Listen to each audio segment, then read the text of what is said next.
One of the things I like to look into is macroeconomics. Sure, I love that too. And obviously, the Fed says this and that. They've been saying a bunch of stuff over the last couple of years, misleading the country, I'd say. But where do you personally believe we're headed economically, especially over the next year to 5 years? Well, let me bring out my crystal ball right here. So, just kidding. No, obviously nobody has a crystal ball. So my guess is perhaps spot on, perhaps totally wrong. But here's how I see the world.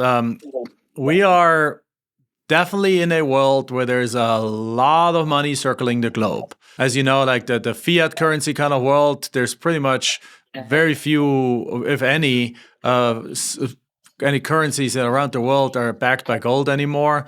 So the federal banks really have an unlimited amount of ability to create money. And they have, as we know, created trillions of dollars and trillions of euro and trillions of ruble and trillions of yang and whatever it's called around the world, particularly during COVID. And so as a result, we're living in a world with high inflation right now. So the first thing I want to perhaps structure my answer around a couple of subjects.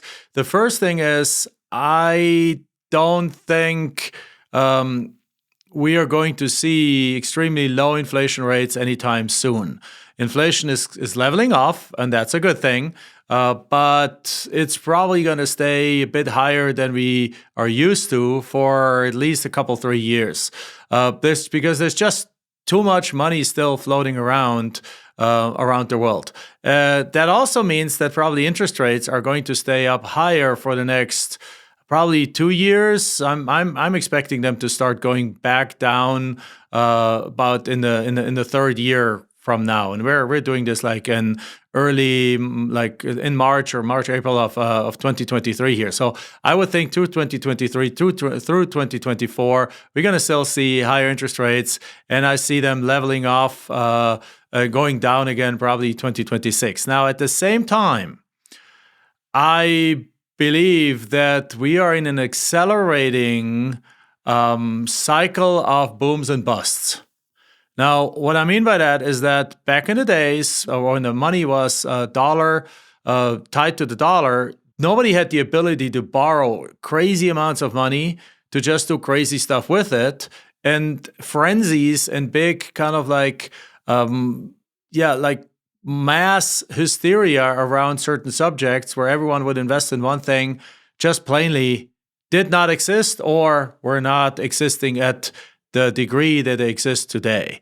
But since the deregulation of the financial services and of the dollar, for that matter, those things have basically happened faster and faster and faster. So you look at it from 89, that was the last big real estate crisis, or let's pick one of them. It took all the way to 2008 for the next big real estate crisis. Well, that's almost 20 years. I mean, there was a 9/11 crisis in between, but it wasn't necessarily a real estate crisis. And then from then, it only took 12 years for the next crisis to happen. Now, I believe that after a little bit, like the masses, all the stimulus and so has worked its way through at least the masses of the people, which should be sometime in the next year, so that the average person is already hurting and doesn't have that much money anymore. And then inflation starts going down, probably year 2 or year 3.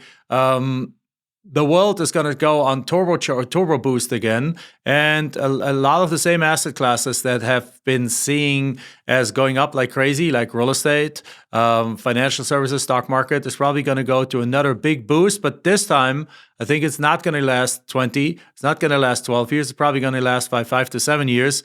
And we're hitting ever larger and larger busts until eventually, still in our lifetime, I think the dollar is going to get printed into oblivious, and we're going to have a complete financial currency reset, a digital currency, and all this kind of stuff that nobody wants, but it's coming.